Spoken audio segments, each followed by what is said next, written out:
ठीक है, तो अभी हमने पढ़ा था डाइजेशन इन स्मॉल इंटेस्टाइन। ठीक है, तो कौन कौन सी चीज़ें हैं जो स्मॉल इंटेस्टाइन में डाइजेशन में मदद करती हैं। Digestion in small intestine, pancreatic juice, pancreatic juice and succus entericus. ठीक है, सक्कस एंटेरिकस, ये दो चीज़ें। ठीक है, पेनक्रियाटिक जूस, इसमें कौन कौन सी ऐसी चीज़ें हैं जो कि डाइजेशन में मदद कर रही हैं। पेनक्रियाटिक जूस, ओके ना। प्रोटीन डाइजेस्टिंग एंजाइम्स कौन सी हैं इसमें।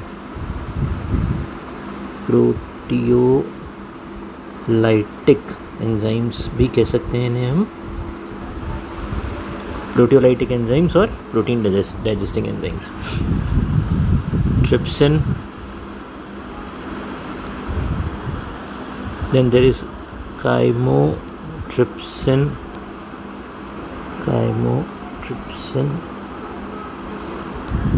then there is carboxypeptidases, ठीक है, ASES, carboxypeptidases, राइट। इसके बाद में स्टार्च डाइजेस्टिंग एंजाइम कौन सी होगी। स्टार्च को डाइजेस्ट करने वाली कौन सी होगी, amylase.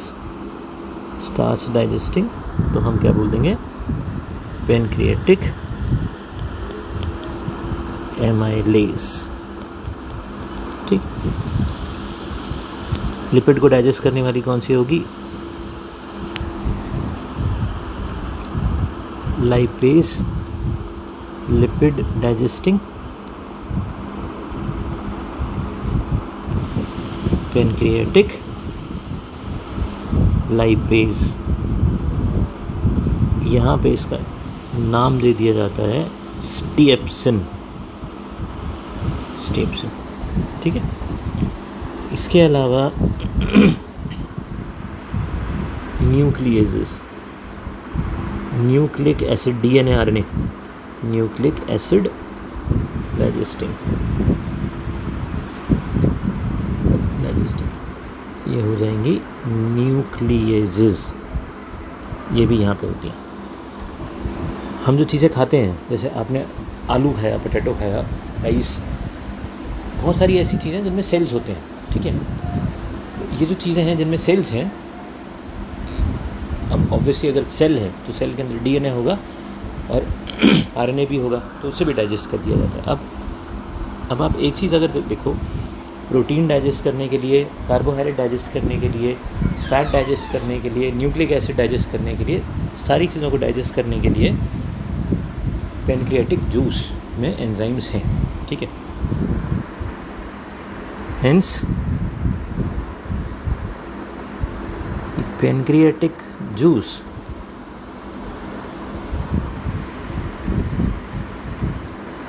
Is also known as, इसको हम और क्या कहते हैं, कंप्लीट डाइजेस्टिव जूस। ये भी स्कूल के लेवल पे क्वेश्चन आता है, PMTs में अगर पूछा जाएगा तो which digestive juice is known as complete digestive juice, that is the pancreatic juice. Okay, ठीक है। अच्छा, अब स्टेप्स, इससे पहले सक्कस एंटेरिकस का कर लेते हैं स्टेप्स, तो बाद में कर लेंगे सक्कस एंटेरिकस। सक्कस एंटेरिकस में भी थोड़ी देर पहले हमने पढ़ा था, इसमें दो चीज़ें हैं, erepsin which is basically the digestive juice containing fluid, erepsin का सोर्स क्या है, क्रिप्स ऑफ ल्यूबरकुइन। ठीक है, इसमें जब म्यूकस ऐड हो जाता है तो वो क्या बन जाता है, सक्कस एंटेरिकस। ठीक है, अब ये जो इरेप्सिन है, it is basically a mixture, it is a mixture of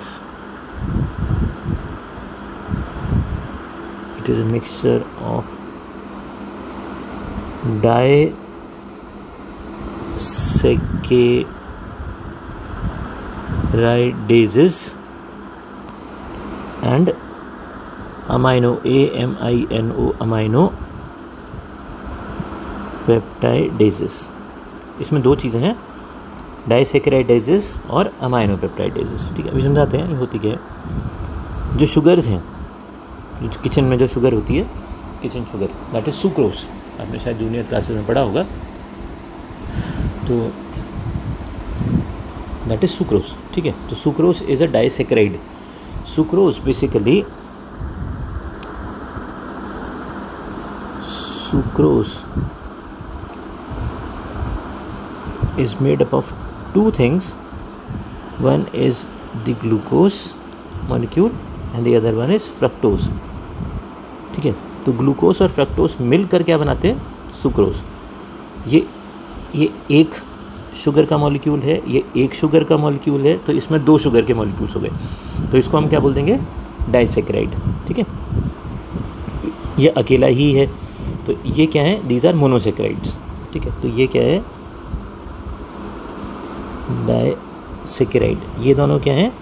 ये हैं मोनोसैकेराइड्स। ठीक है, ये हैं monosaccharides.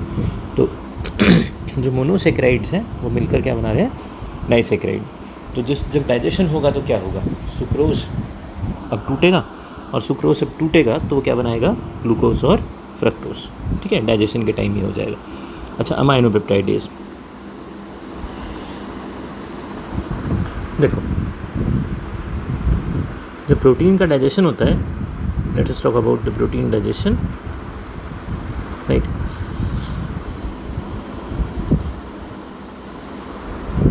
Proteins are broken into peptones. Proteins are broken into peptones. Peptones are broken into proteoses. Proteoses, ठीक है? And proteoses are further digested to produce. Proteoses are digested to produce dipeptides. ठीक है, dipeptides would be digested to form peptides. अब इसका उल्टा, peptides join to form dipeptides, dipeptides form proteoses, proteoses form peptones, peptones form proteins. तो digestion में क्या होगा? ये सारा का सारा प्रोसेस उल्टा हो जाएगा। प्रोटीन से पेप्टोन्स, पेप्टोन से प्रोटियोजेस, प्रोटियोजेस से डाइपेप्टाइड्स, और डाइपेप्टाइड से पेप्टाइड्स। ठीक है, ये सिंपलर फॉर्म में आता जाएगा। ठीक है, और पेप्टाइड्स का जब डाइजेशन होगा तो क्या बनेगा? Amino acids. अमाइनो एसिड्स बन जाएंगे। ठीक है, अमाइनो एसिड अपना एक कंपाउंड है, इसमें इट्स एन ऑर्गेनिक कंपाउंड।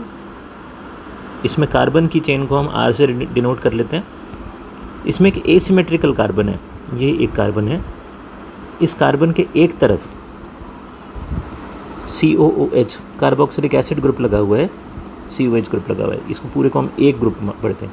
ठीक है, और इसमें एक तरफ क्या लगा हुआ है? NH2 अमाइनो ग्रुप, और एक तरफ इसमें क्या लगा हुआ है? हाइड्रोजन। ठीक है, तो अब this is basically a basic structure of the fundamental structure of the amino acid. सारे अमाइनो एसिड्स में ये चीज़ होती है। डिफरेंस कहाँ जाता है? ये जो चेन है, कार्बन की चेन है, वो वेरिएबल लेंथ की हो सकती है, 2 कार्बन, 3 कार्बन, 4 कार्बन, 5 कार्बन। इसमें साइक्लिक एक क्लोज्ड रिंग भी हो सकती है। ठीक है, तो अलग अलग तरह के अमाइनो एसिड्स इस तरह से बनते हैं। अब एक अमाइनो एसिड जब दूसरे अमाइनो एसिड के साथ रिएक्ट करता है तो होता क्या है? इसको अब हम RCH थोड़ा शॉर्ट में ही करके लिख लेते हैं, NH2, और इसको हम इस तरह से लिख लेते हैं। कार्बन की 4 वैलेंसीज होती हैं, तो ये हो गया। ठीक है, तो COOH हो गया। ठीक है, ऐसे। अब ये जब एक अमाइनो एसिड जब दूसरे अमाइनो एसिड के साथ जुड़ेगा तो अब हम इसको ऐसे लिख लेते हैं, HNH, NH2 को हमने इस तरह से लिख लिया। ठीक है, ये किसके साथ जुड़ा होगा? CH। ठीक, इस CH के एक तरफ क्या है, COOH है और एक तरफ इसमें क्या है, कार्बन की चेन। ठीक है, अब यहाँ से ये वाटर का मॉलिक्यूल रिमूव हुआ, इधर देखो, ये यहाँ से ये वाटर का मॉलिक्यूल रिमूव हो गया। ठीक है, माइनस यहाँ पे लिख देते हैं माइनस H2O। तो अब ये यहाँ पे इस जगह पे बॉन्ड बन जाएगा। ठीक है, तो अब ये बॉन्ड जो होगा उसके बाद ये हमें कैसा दिखेगा, RCH NH2, ये CO NH। अब ये यहाँ से दूसरा अमाइनो एसिड चालू हो गया, NH। ये NH किसके साथ जुड़ा हुआ है, इसके साथ में इस तरह से ऐसे ये हो गया। ठीक है, तो ये एक अमाइनो एसिड है और ये दूसरा अमाइनो एसिड। ठीक है, ये यहाँ से अगर हम ऐसे देखें तो ये फर्स्ट अमाइनो एसिड और ये सेकंड अमाइनो एसिड, ये एक अमाइनो एसिड है इस तरफ और ये दूसरा अमाइनो एसिड इस तरफ है। ठीक है, तो अब ये जो बॉन्ड बन जाता है, यहाँ जो ये बॉन्ड बना, ठीक है, इस बॉन्ड को हम क्या बोल देते हैं, we call this bond the peptide bond. इसे हम क्या बोल देंगे, this is the peptide bond. तो इस तरह से बॉन्ड्स बनते चले जाते हैं। देखो OH यहाँ से निकला था, इस जगह से OH निकला था और इस जगह से H निकला था। जब डाइजेशन होगा, ठीक है, तो इसमें वाटर दोबारा से ऐड हो जाएगा। अब इसका अगर हम डाइजेशन करें तो क्या होगा, ठीक है, इसमें हमने वाटर ऐड करना है। तो अभी क्या बन जाएगा, RCH NH2 C double bond O और इस जगह पर क्या ऐड होगा, OH। ठीक है, और दूसरा मॉलिक्यूल किसका बना, NH के साथ में यहाँ क्या ऐड होगा, H। ठीक है, तो अब ये CHRCOOH। तो एक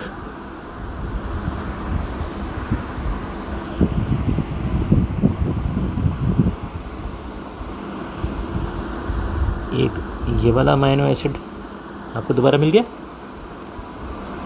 ठीक है, और एक आपको ये वाला दूसरा वाला अमाइनो एसिड मिल गया। ठीक है, तो जब प्रोटीन्स बन रहे होते हैं तो पेप्टाइड बॉन्ड्स बनते हैं इस तरह से, और जब डाइजेशन होता है तो इस तरह से ये टूटते चले जाते हैं। ठीक है, तो जिसका जो शुरू में गया होता है, जैसे यहाँ से OH गया था, इस जगह से OH गया था, यहाँ से H गया था। ठीक है, तो यहीं पे ये चीज़, जिसका जो चीज़ गई होती है वो उसे वापस मिल जाती है। ये OH यहाँ पे ऐड हो गया और यहाँ पे H ऐड हो गया। ठीक है, तो ये क्या, इसमें इस समय क्या हो गया, डाइजेशन। ठीक है, तो अब ये हम क्यों पढ़ रहे हैं, अभी हमने पैनक्रियाटिक जूस में कुछ एंजाइम्स के नाम पढ़े, ट्रिप्सिन, काइमोट्रिप्सिन, और एक एंजाइम का नाम पढ़ा हमने कार्बोक्सी पेप्टाइडेज।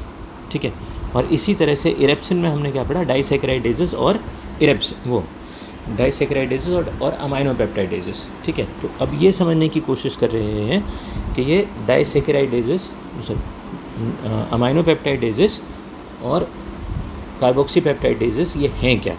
ठीक है,